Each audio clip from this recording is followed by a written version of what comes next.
Welcome back to Comical Opinions. This is Gabe Hernandez, and today we have a review of fairy tale team up Robin Hood and Belle from Zenescope Entertainment. And in this double sized issue, Robin and Belle come together as beast hunter and archer to investigate a covert military facility storing dangerous beasts for research. But before we get started, please like, share, comment, subscribe, and hit that bell for notification. Your attention is greatly appreciated, and make sure to stay to the end for our final tally and score. So let's get into the credits. This is an annual, so it's an oversized issue, and Zenescope typically has multiple artists on the case. So let's check it out. This is Fairy Tale Team Up with Robin Hood and Belle, written by Dave Franchini or Keeney. Apologize if I'm saying it incorrectly. Art by Giada Belviso and Rodrigo Xavier. Colors by Juan Manuel Rodriguez, Jorge Cortez, and Grosquieta. More colorists and pencils and inkers. That's a little odd, but okay. Letters by Taylor Esposito, and the main cover A, is drawn by Al Barrio Nuevo. So where does this pick up or continue on from any other prior series? It doesn't really. This is pretty much a one shot, with the exception of you have to know that Belle is actively in an ongoing hunt or quest to find her brother Alex, who has been turned into a beast himself. And so we haven't really seen him for a while, but that does play a factor into the story as far as why Belle is on the case, because that is an ongoing quest for her. But as far as, is this picking up from a prior issue or a specific one shot or annual or miniseries? No, it isn't. So you can come into this cold. You pretty much know all you need to know from the characters just from the contents of this comic. So what is the general synopsis? We have a covert military group that is transporting beasts to a military facility in New Jersey. Zenescope likes to deal with the East Coast, so there we are: New York, New Jersey, Pennsylvania. It's all right there. The beasts that are being recovered come from a sunken Chip, and Chip is the name of another cryptid hunter organization that Belle has dealt with in the past. The beasts were previously on that ship, and somehow those beasts have been recovered, and they're now being transported to this covert military facility. Robin gets a tip when she's out and about doing her rounds and duties and on her patrols from her handler Smitty, who says, they picked up the caravan, and that the caravan may be transporting dangerous either equipment or beast or something, that she's not quite sure which, but she goes to check it out because it could be dangerous. Belle likewise gets a tip that or actually she doesn't get a tip. She's out riding the backwoods, just trying to clear her head, get her head together, chatting up away, because she loves to chat lengthy amounts of narration in her inner monologue, which is just part of her character. Love it or not, that's just the way she is. And she happens to cross paths with Robin as Robin intercepts the caravan. Robin sneaks into the back of the big truck. She sees some really big beasts, in particular one that looks like a giant cockroach. The cockroach gets out, and a battle ensues where Belle and Robin just sort of coincidentally team up to fight the monster, and then the rest of the guards were either killed or fled. They pick up the truck, or I should not, they pick up the truck. That doesn't make any sense. Sorry about that. Belle and Robin take over the truck with the beast that is surviving inside and track it back to the base where the other beasts are being stored. They infiltrate the base, and the commander in charge, who has a special connection to Belle, which we'll talk about in a second, allows them in to trap them in with where the other beasts are being stored. They let a few of the beasts out, including a Gorgon who turns people to stone, and a Minotaur. Big fight ensues, but the commander evacuates all his personnel and sets off a self-destruct to destroy the base, the beasts, and anyone that's trapped inside, hopefully Robin and Belle, but of course they escaped and live to fight another day.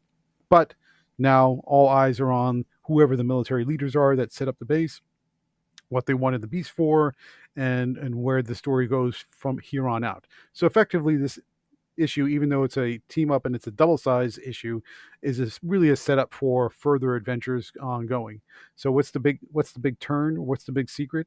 If we're going to talk about what's an interesting fact about this particular issue, the person in question, or the military leader in question, who is running the base and decides to trap Belle and Robin Hood, is Mr. DeMarco, Sergeant DeMarco, who is Belle's father. So if you hadn't figured out already, Belle doesn't have a particularly good relationship with her father because he's very okay with killing her to prevent her from either releasing the beast, saving the beast, or exposing any of the secrets that are being developed at the base. So that sets up a an interesting family dynamic, as though she didn't have enough problems with her mother in the first place, who would died and came back and was possessed and wasn't, and then all kinds of problems. The other interesting fact of this particular issue is there are some plot points that are borrowed or continued on from Zenescope's 2023 Armed Forces edition, which was a particular comic that had a lot of pinup type covers, but a short story, and but with a military focus to honor our veterans. So you don't necessarily need to read that comic to understand what's going on here, but there are a few smaller plot points and references that, with through editor's notes, make reference to that particular issue. Again, that's the 2023 Armed Forces edition. If you want to be a completist about this particular story. So, what do we like about Fairy Tale Team Up Robyn Hood and Belle? Uh, the two characters work well together. I think they've crossed paths at least once or twice before, but maybe not to this extended capacity. And they do work well together. They do have a nice camaraderie. Dave Franchini does manage to kind of give them a nice witty banter that goes back and forth while they're fighting and while they're investigating and doing all the things that they need to do. The plot is pretty simple and straightforward. Infiltrate the base, find out what's going on with the monsters. The Sergeant DeMarco, who is the leader, decides to torch the place with them in it, and they have to fight the monsters while they escape. It's a pretty simple plot, not much to it. The epilogue is pretty strong in that it sets up a sort of a mastermind in the government that's behind the Sergeant DeMarco and the bases. So you kind of get the sense that this is going to blossom out into a bigger story. And there's plenty of action, lots and lots of action in this issue. So, or I should say, there's lots and lots of action once the action gets going, and I'll talk about that in the next part. Which is what didn't we like about Fairy Tale Team Up Robyn Hood and Belle? Honestly, the plot is so simple that it didn't need to be a double-sized, oversized issue. It's not an annual, or it's not even a quarterly, but it's a pretty, it's 50 some pages, and the plot is just too thin for that many pages. So what winds up happening is in the first third of the comic, it's a lot of inner monologue recapping. Belle is talking to herself. She's already chatty, to the point of being almost annoying. If you like that character or not, it's up to you. But from our perspective, she tends to be like overly chatty with the inner monologue. So the first third that are kind of switching back and forth between Belle and Robyn Hood, it's just all inner monologue, all casual conversation, and just kind of recapping. So it's sort of acting like a jumping on point for people who aren't familiar with the characters. But if you're not familiar with the characters, I don't know why you would pick up a team up book, because there are better individual issues and there are better arcs to start with to get acclimated to who these characters are. So Franchini goes a very long way with a lot of talking and a lot of thinking out loud to get to know these characters and where they've been in their relationships and their self doubts and their worries and their concerns and their hang-ups. And boy, I mean, that takes up a good, not quite half. It's a little bit over a third, but it's not quite half. So there's a lot of wasted space in this issue.